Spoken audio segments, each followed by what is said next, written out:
よ、皆さん、お久しぶりです。ကျွန်တော်ဒီခရီးတွေထွက်နေတာနဲ့နောက်ပြီးတော့ကျွန်တော်ဒီတခြားအကြောင်းတွေကြောင့်ကျွန်တော်ဒီ YouTube မှာဗီဒီယိုမတင်ဖြစ်တာကျွန်တော်ထင်တာတစ်လကျော်2လလောက်ရှိတော့မှာပေါ့နော်။ Okay ဒီနေ့မှာတော့ကျွန်တော်ဒီ guide shop ခုလို့ခေါ်တဲ့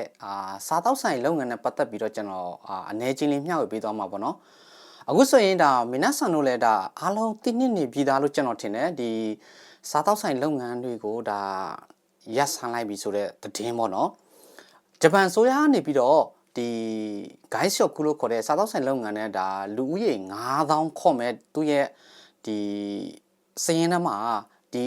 2026နှစ်လပိုင်းမှာကိုပဲ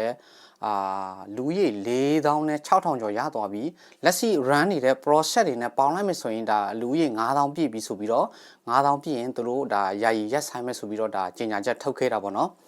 အဲ့ဒီကြေညာချက်ကဘယ်တော့အကျုံးဝင်မယ်ဆိုရင်ဒီ4လပိုင်း73ရက်ဒီ2026ပေါ့နော်2026 4လပိုင်း73ရက်နေ့ကနေစပြီးတော့လုံးဝရက်ဆိုင်ပြီပေါ့နော်โอเคဒီရက်ဆိုင်တဲ့ထဲမှာဘယ်လိုသူတွေကဘယ်လိုပြောမလဲအကျုံးဝင်သေးလဲဆိုရင်အခုကျွန်တော်တို့ဒီစားတော့ဆိုင်အလုံးနဲ့ကျွန်တော်တို့ interview တွေအောင်ပြီးတော့ဒါ COE တင်လာပြီး service center နဲ့ရောက်နေပြီပေါ့ဗျာအဲ့ဒါဆိုရင်အဲ့ဒီသူတွေကြတော့လုံးဝအကျုံးဝင်သေးတော့ပေါ့နော်သူတို့ကစိုးရင်းစရာမရှိဘူးစိုးရင်းစရာရှိတာကအခုမှဒီဘယ်လိုပြောမလဲ interview ဖြည့်ဘလို့လုပ်တယ်အခုမှ interview ဖြည့်ခါစားပဲရှိသေးတယ်စင်းစရာတွေမရောက်သေးတဲ့သူတွေကတော့ကိုယ့်ရဲ့ agency နဲ့ဒါတိုင်ပင်ဆွေးနွေးတင်တယ်တိလားနော်နောက်တစ်ခုဒီကြေညာချက်နဲ့ပတ်သက်ပြီးတော့ထိခိုက်မှုမရှိတဲ့သူတွေကတော့ဒီဂျပန်ပြည်တွင်းမှာဒါဒီစားတောက်ဆိုင်လုပ်ငန်းလုပ်ကိုင်နေတဲ့သူတွေပေါ့နော်သူတို့ကဒါ value တက်တန်းကုန်သွားလဲတက်တန်းအသစ်တိုးဝင်စီတယ်နောက်တစ်ခုလုပ်ငန်းချင်းတူပေါ့နော်ဒီစားတောက်ဆိုင်လုံးမတခြားစားတောက်ဆိုင်အလုပ်ပြောင်းမဲ့ဆိုရင်လဲပြောင်းဝင်စီတာပေါ့နော်ခုနကပြောသလိုပဲမြန်မာနိုင်ငံကနေအခုမှတ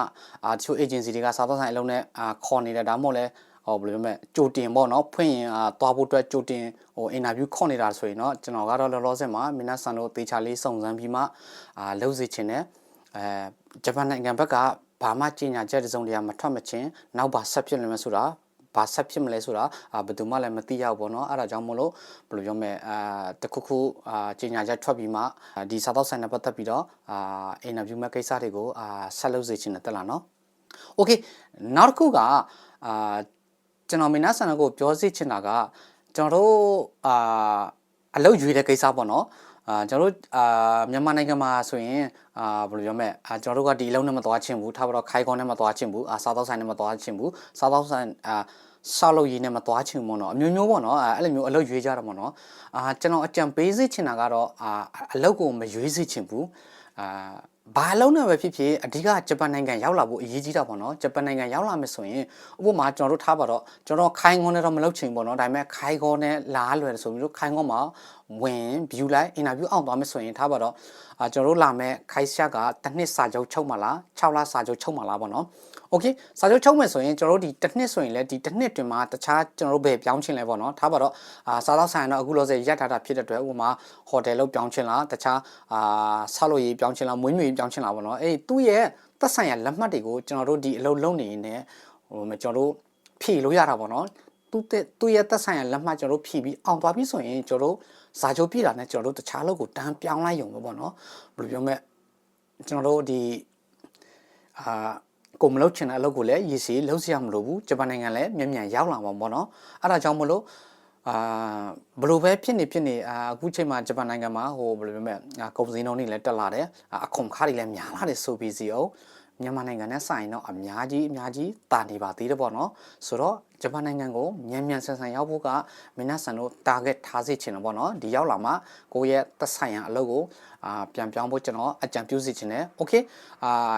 စားတော့ဆိုင်အလုပ်နဲ့ interview ဖြေဖို့လုပ်နေတဲ့သူတွေလုံးဝစိတ်ဓာတ်မကြပါနဲ့ပေါ့နော်စိတ်ဓာတ်မကြောက်ဆိုတော့တခြားအလုပ်ပြောင်းပြီးတော့လာခဲ့ဖို့ပြောစေချင်တာတက်လာနော်โอเคဗီဒီယိုလေးကိုအဆုံးထိကြည့်ပြတဲ့အတွက်ကျွန်တော်အားလုံးကိုကျေးဇူးတင်ပါတယ်ကျွန်တော်တို့နောက်ဗီဒီယိုမှာပြန်ဆောင်ကြရအောင်